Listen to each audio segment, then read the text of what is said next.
Assalamualaikum warahmatullahi wabarakatuh. Perkenalkan, nama saya Indah Rifatul Amalia dengan NIM 12631020122 dari kelas IPA akan membahas tentang analisis metode literasi Big 6 sebagai upaya memperoleh pembelajaran daring selama pandemi. Latar belakang, kemunculan wabah COVID pada tahun 2019 di seluruh dunia menjadikan perubahan pola kehidupan dalam masyarakat tak terkendali tanpa terkecuali di Indonesia. Berbagai upaya dilakukan oleh pemerintah untuk menghentikan perkembangan virus ini. Salah satu caranya yaitu dengan menerapkan pembatasan sosial masyarakat, yang mengakibatkan masyarakat harus melakukan berbagai aktivitas hanya dengan di dalam rumah, termasuk juga dalam kegiatan pendidikan. Dalam proses pembelajaran, cara daring ini menjadikan siswa untuk lebih banyak melakukan pembelajaran secara mandiri. Berbagai metode digunakan siswa untuk memperoleh pembelajaran, salah satunya dengan penerapan metode literasi. Karena hal inilah, peneliti melakukan penelitian tentang bagaimana analisis metode literasi Big 6 sebagai upaya memperoleh pembelajaran daring selama pandemi. Adapun rumusan masalahnya yaitu untuk mengetahui seperti apa penerapan metode Big 6 dalam memperoleh informasi pembelajaran. Tujuan penelitian ini yaitu untuk mengetahui bagaimana analisis metode literasi Big 6 dalam memperoleh pembelajaran selama masa pandemi.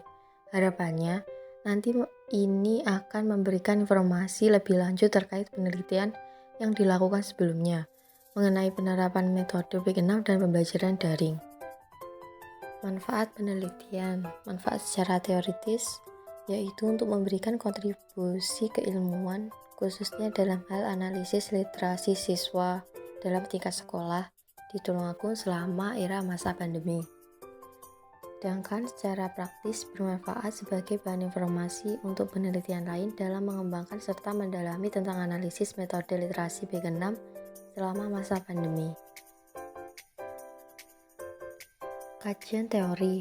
Menurut Ramadan 2013 bahwa literasi merupakan peristiwa sosial dalam melibatkan keterampilan tertentu yang dilakukan dalam menyampaikan serta mendapatkan informasi dalam bentuk tulisan. Big Six Skill Model merupakan salah satu model literasi dengan pendekatan yang dapat digunakan setiap kali dihadapkan dengan suatu permasalahan atau pengambilan keputusan yang didasarkan pada informasi tertentu. Dapat digunakan juga untuk memandu, merencanakan, melaksanakan kegiatan dalam pembelajaran dengan model yang dapat digunakan dalam berbagai pengaturan untuk berbagai aktivitas. Model pembelajaran Big Six ini mencakup 6 proses, yaitu pertama, mendefinisikan masalah. Dalam tahap ini terdiri dari 2 subdivisi. Yang pertama, mendefinisikan permasalahan dalam tulisan. Yang kedua, mendefinisikan kebutuhan informasi. Kemudian, informasi seeking strategis atau strategi pencarian informasi. Dalam tahap ini, kita dapat melakukan pembatasan perencanaan terhadap berbagai sumber informasi yang kita cari, yang menjadi kriteria pemilihan yaitu bersifat otoritas, pembaruan, dan akurasi. Subdivisi dari langkah ini adalah melakukan brainstorming terhadap semua sumber informasi pendukung yang mungkin untuk digunakan. Kedua, memilih sumber-sumber yang terbaik. Hal ini dilakukan dengan menggunakan 3 kriteria pemilihan seperti sumber di atas. Tentunya semua itu juga disertai dengan lama, waktu, dan ketersediaan informasi. Yang ketiga adalah access and location, atau lokasi dan akses. Tahap ini merupakan tahap di mana kita harus memiliki kemampuan untuk menggunakan indeks. Pemanfaatan kemampuan menggunakan indeks menjadikan pencarian informasi yang tersimpan dapat dilakukan dengan lebih efektif dan efisien. Subdivisi dari langkah ini adalah: pertama, mencari sumber-sumber informasi. Kedua, mencari informasi dalam sumber. Yang keempat adalah use information, yaitu menggunakan informasi.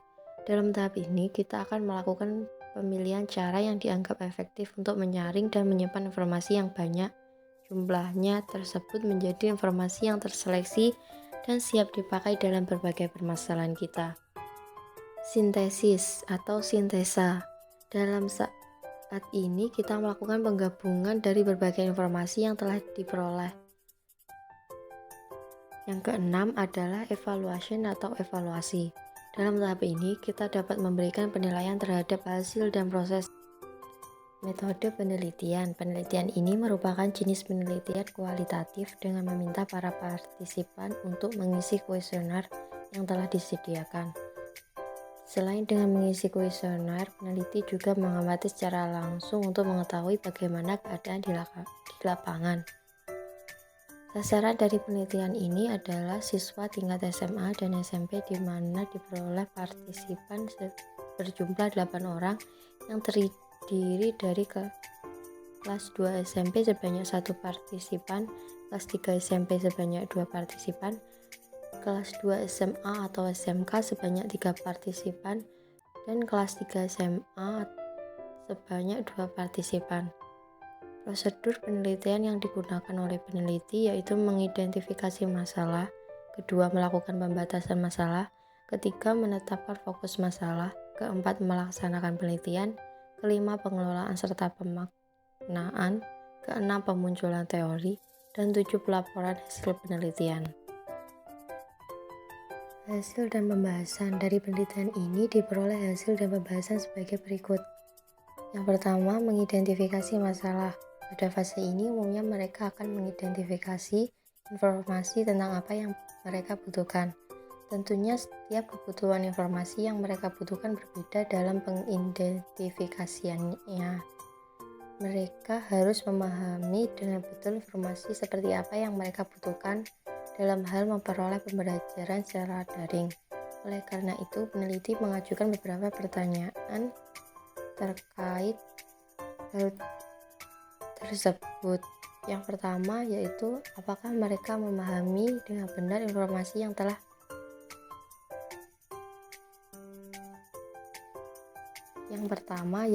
memberikan pertanyaan apakah memahami dengan benar informasi yang ingin mereka cari. Dari data jawaban partisipan tersebut diketahui bahwa dari 8 orang partisipan, 6 diantaranya mengatakan paham dengan informasi yang ingin mereka cari, dan sisanya mengatakan kurang paham dengan apa yang mereka cari. Pada umumnya, mereka mencari informasi yang berkaitan tentang pendidikan sebanyak 55%, sosial 15%, hiburan 40%, dan pembaruan informasi terkini sebanyak 30%.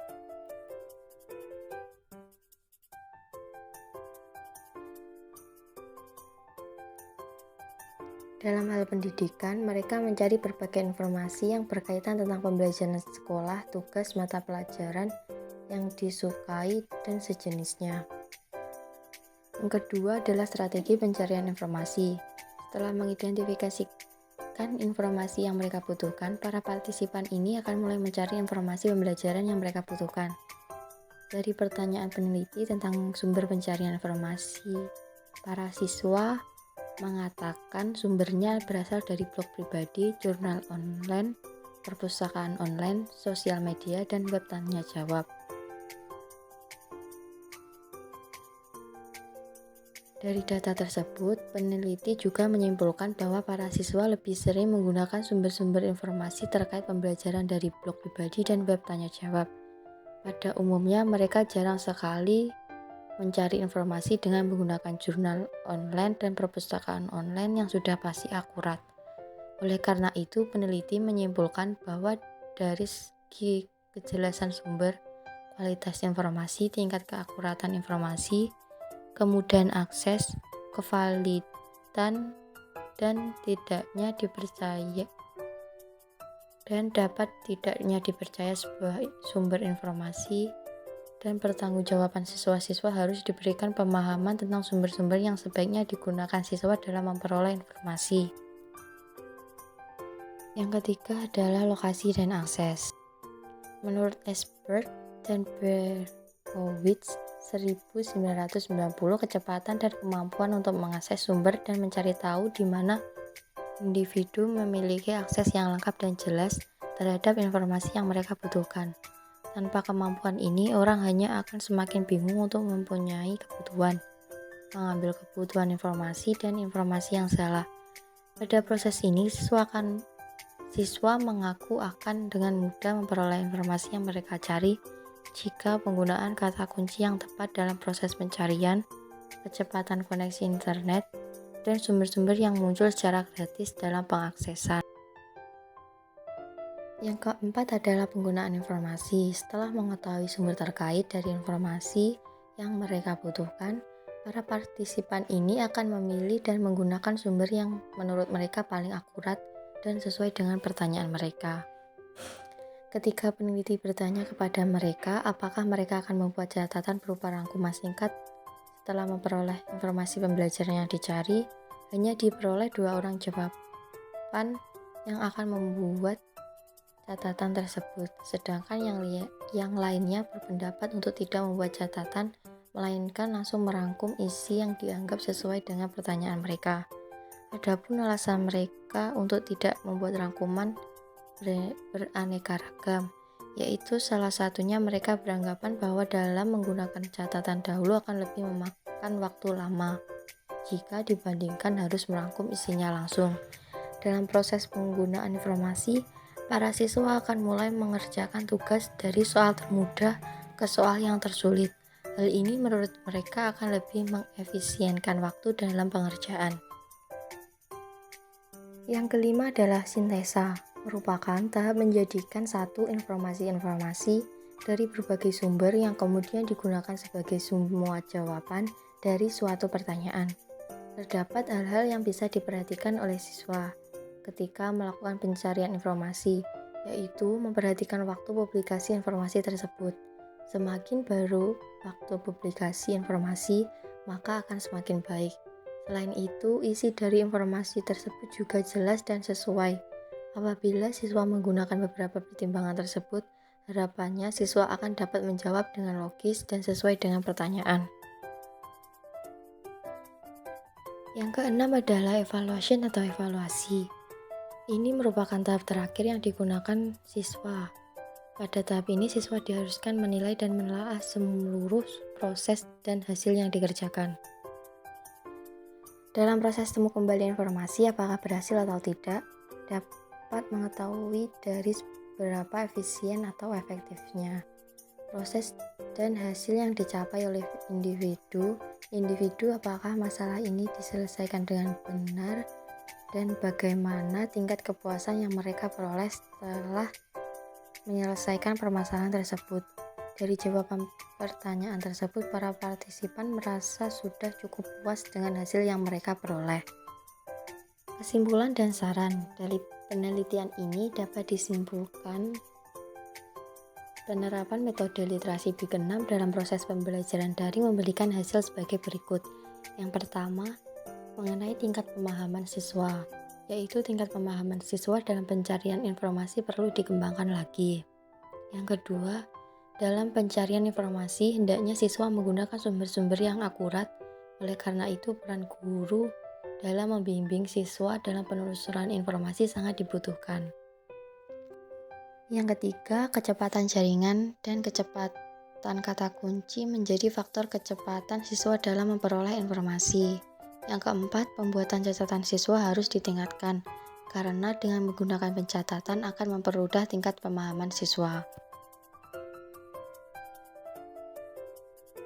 Sekian yang dapat saya sampaikan tentang analisis metode literasi Big 6 sebagai upaya memperoleh pembelajaran daring selama pandemi. Semoga apa yang saya sampaikan dapat bermanfaat dan dapat memberikan wawasan. Terima kasih atas waktu dan perhatiannya. Mohon maaf apabila ada salah kata dan kalimat. Sekian dari saya. Wassalamualaikum warahmatullahi wabarakatuh.